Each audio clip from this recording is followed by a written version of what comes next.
Bonjour à vous, ici Info Kwaban. J'ai l'honneur de rencontrer Sa Majesté Vendi André, par ailleurs chef de groupement de Mvormanga. Notre intervenant est un expert en matière foncière et traditionnelle. À la fin de cette interview, vous saurez quels éléments prendre en compte en matière foncière et de manière responsable. Alors, nous revenons à notre intervenant. Bonjour, Sa Majesté. Alors, pouvez-vous nous parler de votre chefferie et son mode de fonctionnement? Bonjour madame, je vous remercie de l'intérêt que vous portez à ma modeste personne. Bon, pour ce qui concerne la chefferie de Mvormanga, les Mvormanga ont plusieurs chefferies, mais ici c'est la chefferie de deuxième degré, comme les autres appellent chefferie supérieure des groupements, qui est composée de 11 villages et qui est l'émanation de l'éclatement de 1953, où deux chefferies ont été créées dans l'ancien groupement de Mvormanga. Alors, j'aimerais donc vous parler de celle dont j'ai la charge, dans la chefferie du groupement Mvormanga 1, qui fonctionne sur deux volets. Le volet traditionnel et le volet administratif.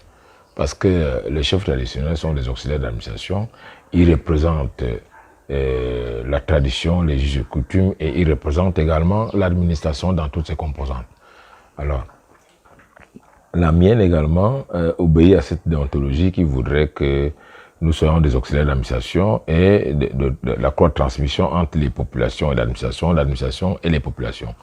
Donc, vous comprenez donc le sens d'hospitalité et nos missions régaliennes qui veulent qu'on soit ceux qui sont des gardiens de la tradition et également ceux qui font la promotion ou qui restaurent la paix sociale et qui protègent les hommes et leurs biens. Quelles que soient les composantes socio-ethniques, nous devons protéger tout le monde et tout le monde qui vit dans nos circonscriptions administratives sont traités de la même manière, sans différence et sans discrimination aucune.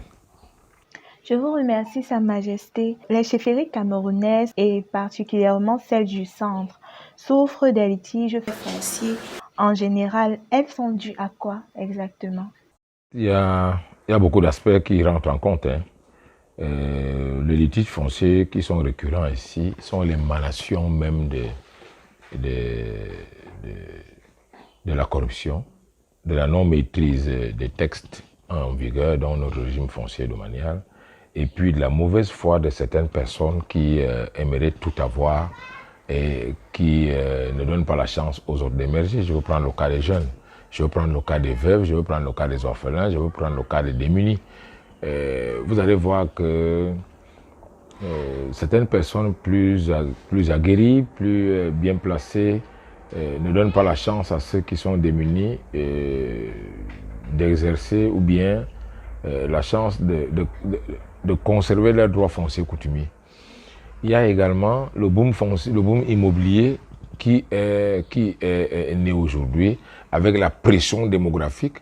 Vous imaginez, la capitale est installée à Yaoundé, et la ville est en train de s'étendre. La pression démographique voudrait que chacun veut avoir un lopin de terre pour se bâtir une maison.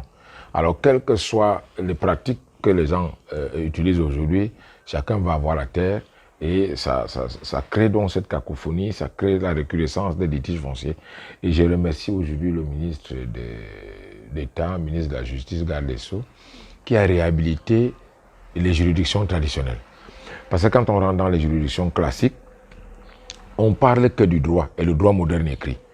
Alors vous allez comprendre que les populations dans l'arrière-pays ne maîtrisent pas assez le droit moderne écrit. Et ça fait que ceux qui sont plus aguerris, quand ils vont devant ces juridictions, ils ont le dessus, et ceux qui ne sont pas, qui sont démunis et qui n'ont pas la maîtrise de ces textes de loi, perdent tous leurs droits fonciers. Alors, la réhabilitation des chefferies, des juridictions traditionnelles va rééquilibrer les choses. Mais dans le cadre de la question que vous avez posée, il faut vraiment que les chefferies traditionnelles soient recyclées, qu'il y ait des remises à niveau, parce qu'un chef qui n'a pas la maîtrise du régime foncier et domanial, qui n'a pas la maîtrise des lois sur les successions, la loi qui règle les droits de succession, l'état civil et l'état de personne, je vous avoue que c'est très difficile pour ces chefs qui ne maîtrisent pas tous ces contours de la loi et des dispositions de notre régime foncier domanial, et résultat, la recrudescence des litiges fonciers. Donc, nous implorons et nous exhortons les pouvoirs publics, dont l'administration centrale, de former, de recycler et de faire des remises à niveau aux chefs traditionnels. Parce que vous savez, la société commence dans les familles et les familles sont protégées par les chefferies traditionnelles, que ce soit dans les villes, c'est les chefs de quartier, dans les villages, dans l'arrière-pays, c'est les chefs de village. Alors si le chef de village n'est pas aguerri, ne peut pas avoir la possibilité ou bien le niveau de compréhension, d'analyse pour comprendre les textes de loi et mieux gérer ses populations, on n'aura que cette recrudescence des litiges fonciers qui font que les plus démunis, les orphelins, les veuves n'ont pas de place dans la société. Nous vous remercions, Sa Majesté. Et quelles solutions pouvez-vous apporter pour sortir de ces conflits? Alors, la question que vous posez, pour savoir quelles solutions nous pouvons apporter, l'une des solutions réside sur la réponse précédente que je viens de vous donner. Le recyclage, les formations et les remises à niveau des chefs traditionnels. Parce que vous comprenez, si les chefs traditionnels sont aguerris, il y aura moins de litiges fonciers. Parce que le chef va maîtriser les procédures, va maîtriser les textes et saura comment gérer les populations. Il y a cet aspect. Il y a le second aspect qui veut que la quasi-totalité des chefferies traditionnelles dans le centre, comme vous avez dit tantôt tout à l'heure dans votre propos linéaire, sont délocalisées. Ce qui fait que les chefferies ne sont pas archivées. Il faut archiver les chefferies. Si les chefferies, parce que vous imaginez, moi je suis chef aujourd'hui. Si je ne crée pas, je ne mets pas sur pied un service d'archives pour tous les problèmes que je vais régler, vous comprenez qu'après mon décès, et si la chefferie est délocalisée, c'est lui qui prend la chefferie qui n'est pas de la lignée telle que prévoit le texte. Parce que les chefferies même sont réglementées. Il y a la loi qui dit c'est elle qui peut être candidat ou bien c'est elle qui peut succéder. Si cette chefferie est délocalisée au mépris des textes en vigueur, donc sans le respect de ces lois, les archives que le président chef avait, sa famille ne peut pas remettre ces archives à celui qui est venu acheter ou arracher la chefferie. Résultat, on est sur un éternel recommencement, ce qui fait que les litiges fonciers qu'on a réglés en 1950, en 1960, en 1980 et 1990, quand on revient en 2000, quand le chef est décédé, ces mêmes litiges refont surface parce qu'il n'y a pas la traçabilité, il n'y a pas d'archives. Alors vous comprenez qu'il faut déjà arrêter la délocalisation des chefferies, arrêter archiver les chefferies et en plus recycler et faire des remises à niveau de formation aux chefs traditionnels. C'est des solutions qui vont, c'est des aspects, si ces approches-là, si on les développe, vous allez comprendre qu'il y aura moins de litiges fonciers parce que si moi j'ai réglé un litige avec un chef de famille, quand sa succession reste, si sa succession veut recommencer les mêmes problèmes, on va ressortir dans les archives les règlements qui ont eu lieu. Et déjà au niveau de la loi, on parle de l'autorité de la chose jugée.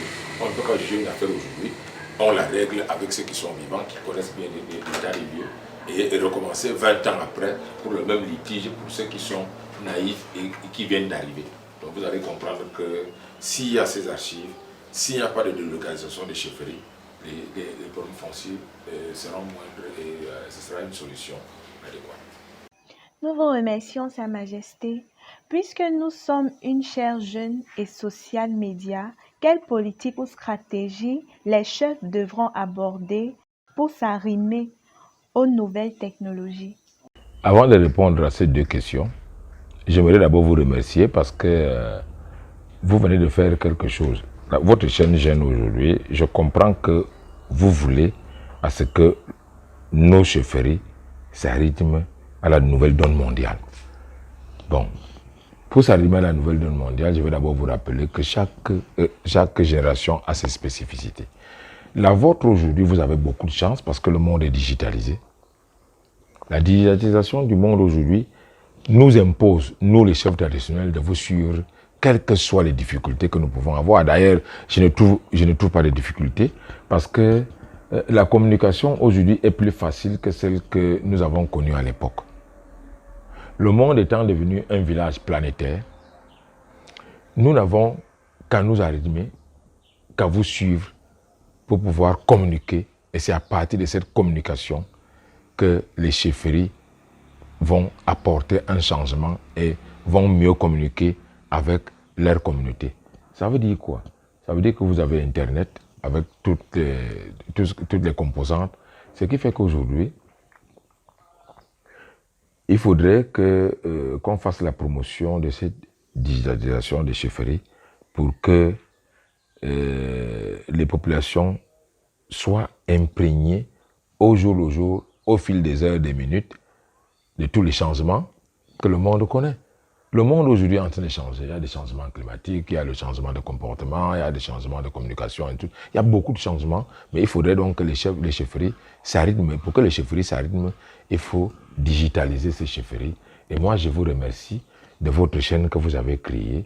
Et je vais exhorter mes chefs de village à venir vers vous. D'ailleurs, je vais organiser des réunions pour que nous soyons ensemble pour pouvoir faire la promotion de la communication. Et c'est à partir de cette communication qui sera élargie, cette communication va nous permettre de pouvoir faire la promotion de la paix sociale, la protection des hommes et leurs biens, la protection de nos cultures et tout ce que ça comporte.